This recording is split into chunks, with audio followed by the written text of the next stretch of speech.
Bailey Media here, and welcome to another tier list video. Now, that's right, I'm doing another tier list video. It's been a while since I've done my last tier list video. I think the last one I did was for all the horror movies I ever saw. But this time, because I just saw the last movie of this franchise, I'm decided to say, you know what? I'm going to do a tier list ranking all of the DCEU movies that have come out from 2013, I think it was, until... Wow, I just realized that that 2013 was when Man of Steel came out, and it's literally been 10 years since this universe started, and we've already seen the last movie of the universe 10 years later.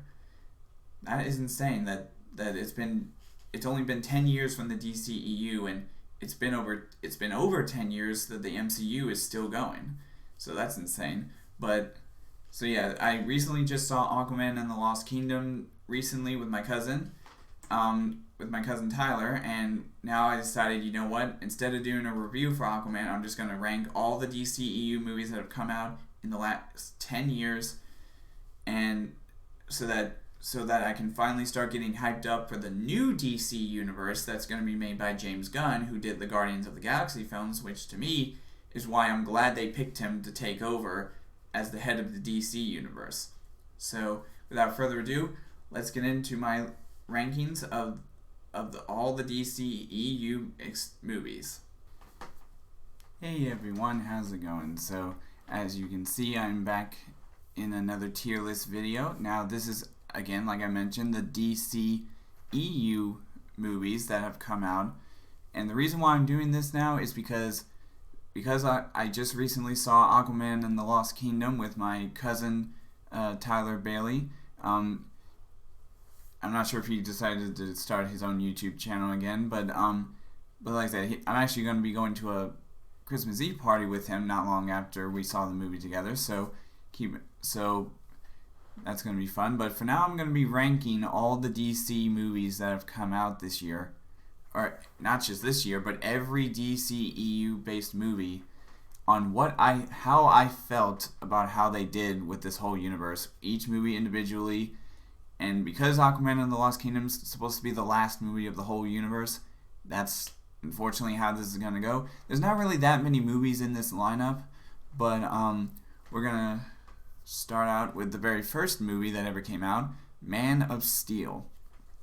Now, Man of Steel, to me, I thought was a really good movie, even though it was directed by Zack Snyder, who also did Batman vs. Superman, Dawn of Justice, and his own version of Justice League, or whatever, which is like a 4-hour long movie. I feel like this would make it a lot easier if we just rank it based on how he did. Now, with Man of Steel, I actually do have to put it in the A category, because obviously this was a much better outcome than what we got with the rest of the movies that have come out. I'd say this is like one of the top 5 movies in my opinion when it comes to how well it did. Next up, we got Batman vs. Superman, Dawn of Justice. Now, even though this was also directed by Zack Snyder, I feel like it made no sense for them, because in this franchise, they didn't even do it. This doesn't really count as a solo Batman movie, because they put Superman in it. And again, most of these movies don't start out as origin stories. Man of Steel started out as an origin story, which was great, which is one of the reasons why I love the movie. But with Batman vs. Superman, I don't know why they suddenly decided to introduce Ben Affleck as Bruce Wayne, and we didn't even get a true origin story from him. But I will say it did not do as bad as I thought it would.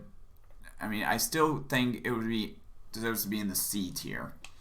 Next up, we got Wonder Woman from 2017. Now, just like Man of Steel, this is a legit origin story with how the character first came into the world and what she thought about humanity. And I gotta say, this was a really good start to her character. I will say Gal Gadot as Wonder Woman in this movie was great. Just like how Henry Cavill was good as Superman, I feel like the reason why they decided, because from what I've been hearing about the new DC universe, some of these actors are not going to come back to participate in the new universe. The only person I've been hearing about, actually there's two people. There's two people that I hear may come back as either the same character or they're probably going to come back as a different character.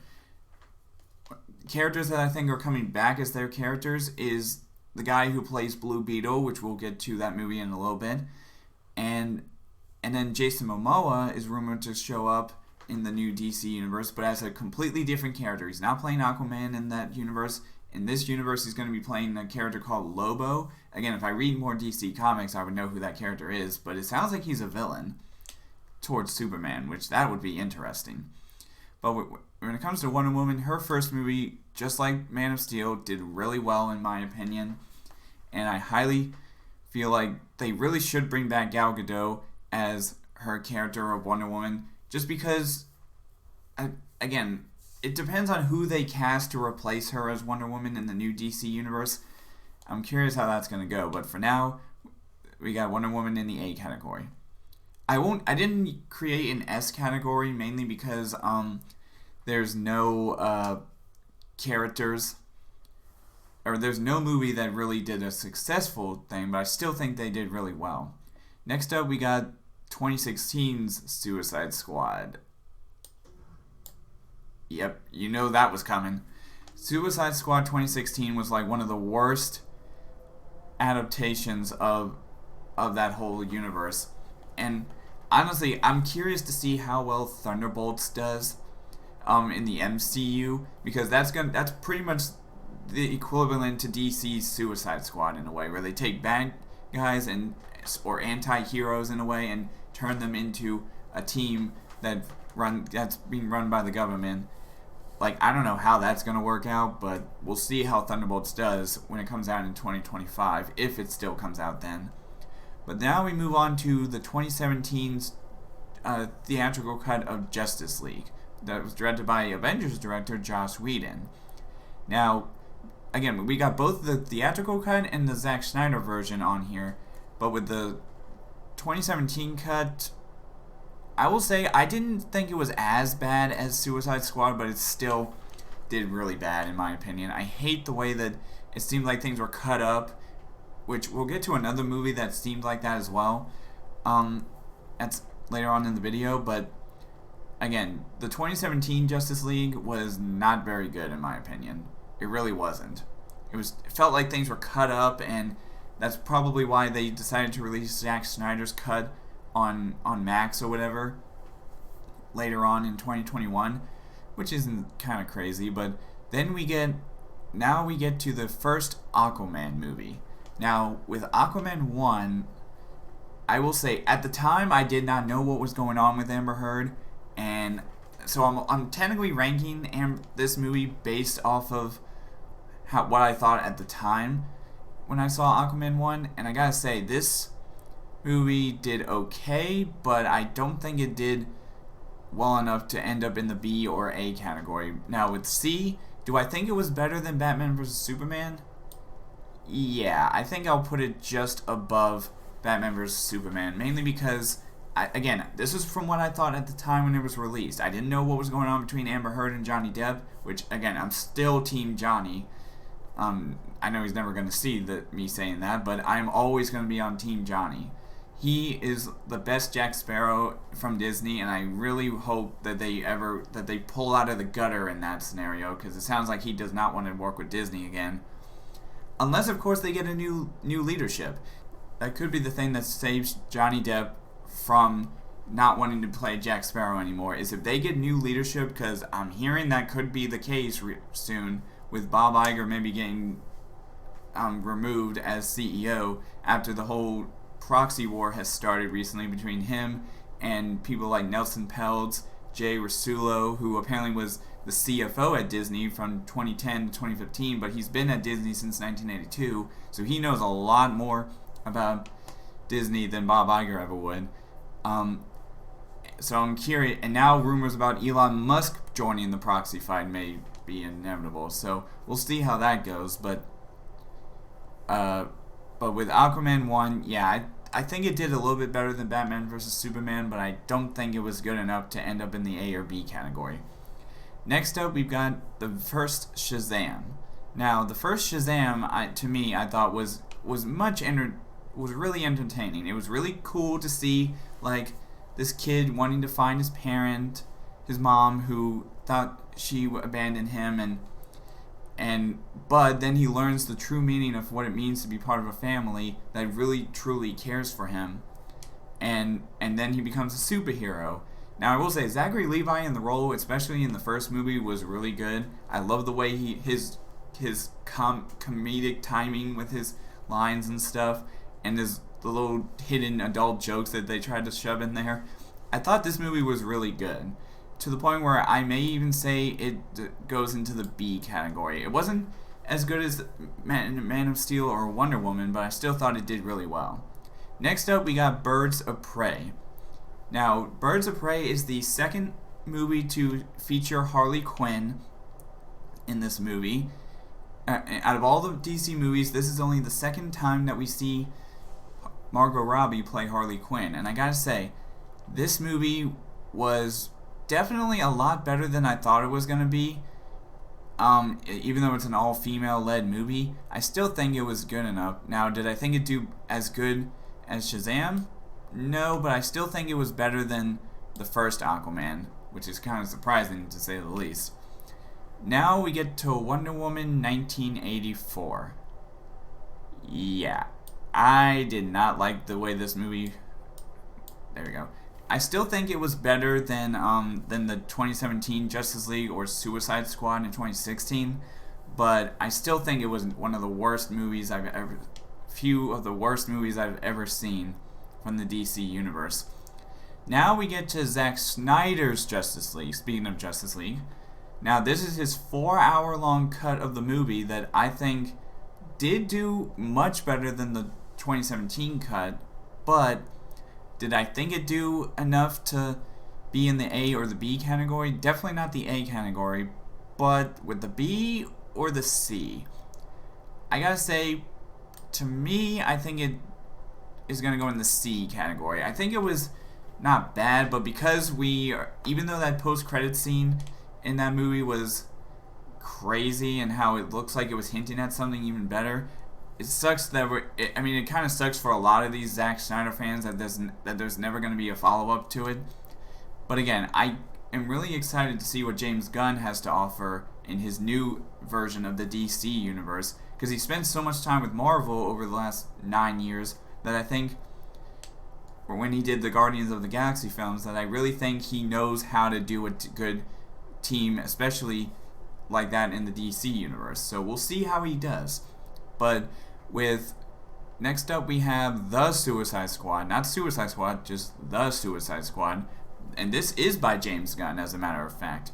This is one of the only films that James Gunn had a hand in during the DCEU, and I gotta say, I loved the way this movie went. It was a lot better than what we got with Suicide Squad.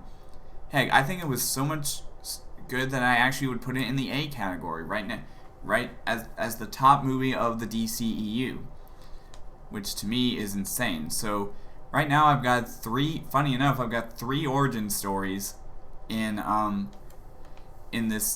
my top 5, and 2 of which were like team-up movies in a way. Next we get to Black Adam. This was the only movie that came out from the DC universe in 2022. And I have to say, if I had to rank this movie, I don't know why Dwayne Johnson thought he would do really well with trying to develop this character himself. Now, I know Dwayne Johnson was actually rumored to be cast as Black Adam way back when Man of Steel first came out, but they were going through so much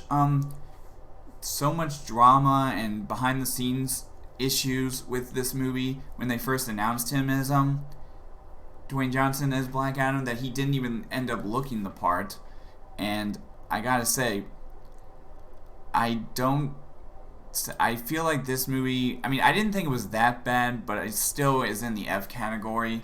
It was definitely better than than these 3 films. I can tell you that for sure. But then we get to Shazam! Fury of the Gods. Now, these are the last 4 movies that have come out from the DCEU, and you may find this a little surprising, but these are all going to end up in one category pretty much. But when it comes to Shazam! Fury of the Gods, it was a definite downgrade from the first Shazam, but I still think it was okay to the point where I'm going to put it in the D category. It wasn't too bad as I thought it was going to be, but I still did not think it was as good. Next, we get Blue Beetle. Now, Blue Beetle is an origin story, sort of in a way. Unfortunately, it was not as good of an origin story as I thought it would be. I will say, however, that I think it actually did better than Shazam! Fury of the Gods, in my opinion. I still think it was a lot better. Next, we get The Flash. Now, actually, now that I think about it, this may end up going in a much worser category, but to me, I did not like the way The Flash went. This movie had gone through so many years of like delay after delay after delay after delay. Especially with what's been, just like with Amber Heard, we had a similar situation going on with Ezra Miller. I almost forgot the guy's name there. Ezra Miller had a lot of legal troubles going on over the last few years, and they were going through delay after delay. And they even did a bunch of reshoots, and this is what I've seen in the MCU recently as well. Because you look at how the MCU ran up until Avengers Endgame, or better yet, Spider-Man No Way Home, or Far From Home, sorry. By the time I got to Spider-Man Far From Home in the MCU, a lot of movies did not do reshoots. I think the only movies that did reshoots, that started to do reshoots in the MCU, wasn't until, I think, Doctor Strange and the Multiverse of Madness. That was the first movie in the MCU to have to go through reshoots a lot. And ever since then, it seems like movies have just been going downward in the MCU, and the same can be said for this. Both Flash and the next movie on this list had a lot of reshoots being cut down, and because of certain behind-the-scenes drama. But with The Flash, I gotta say, this may come as a shock, but I actually did not like it that much. I mean, it's in the F category, but I do think it was better than Black Adam in a way, but it still was not good for me. And finally, we come to the last movie of the DCEU. The reason why I decided not to do a review of it is because I just decided I just want to get this over with. The DC universe is now over with this movie, and I figured let's just get it out of the way. But I will say I did not like it as well as I thought it was going to be. So again, the first Aquaman was fine, but then the second movie came out, and because of what I knew about Amber Heard and what she did and how she caused so much behind the scenes issues with this movie due to her legal troubles with Johnny, and once she was found guilty, they still decided not to get rid of her. But I think there was a reason for that. It's because they knew this movie was going to be the end of the universe for the DCEU. So I figured maybe the reason why they decided not to let Amber Heard go after all that was because they knew this was going to be the end. So I will commend them for that. But unfortunately, I still think it did not do as good as Shazam! Fury of the Gods or Blue Beetle. Out of all the movies that came out this year, they all ended up in the D and F category, but I still think out of all of them, I liked Blue Beetle a little bit more than I liked all the other ones. And so yeah, as you can see, my top 5 of the DCE universe was The Suicide Squad by James Gunn, the only really good film that came out of this whole situation, Man of Steel, Wonder Woman, the first Shazam, and Birds of Prey. Those are my top 5 of the DCEU. And even though this one was directed by James Gunn, I still feel like he could bring back some of the characters used in his movie. Because you could tell, especially with Margot Robbie as Harley Quinn, she's actually another character who I think, just like Blue Beetle's actor, could come back to play Harley Quinn in the new DC universe. But she's going to have a different... I feel like the personality she had in this version of the Suicide Squad versus 2016 is way better than what we got in 2016. So I feel like the way that James Gunn had her character going in this movie was way better, and I think if they chose to only stick with Margot Robbie as the only actor from the DCEU to come back and play her character again, I honestly wouldn't be surprised. And the same can be said for the actor playing Blue Beetle, but they're obviously going to have to make his character like completely act a lot different, have a completely different personality for the new universe. So I'm curious to see how that goes. And as for my top 5 worst of the DCEU, you can see Suicide Squad, 2017's Justice League, Wonder Woman 1984, Black Adam, and The Flash. So that is my list for the DCEU, and not sure when this video is going to get posted, but if it's before Christmas, I hope y'all have an awesome Christmas on Monday, and as always, I will see all you guys in the next video.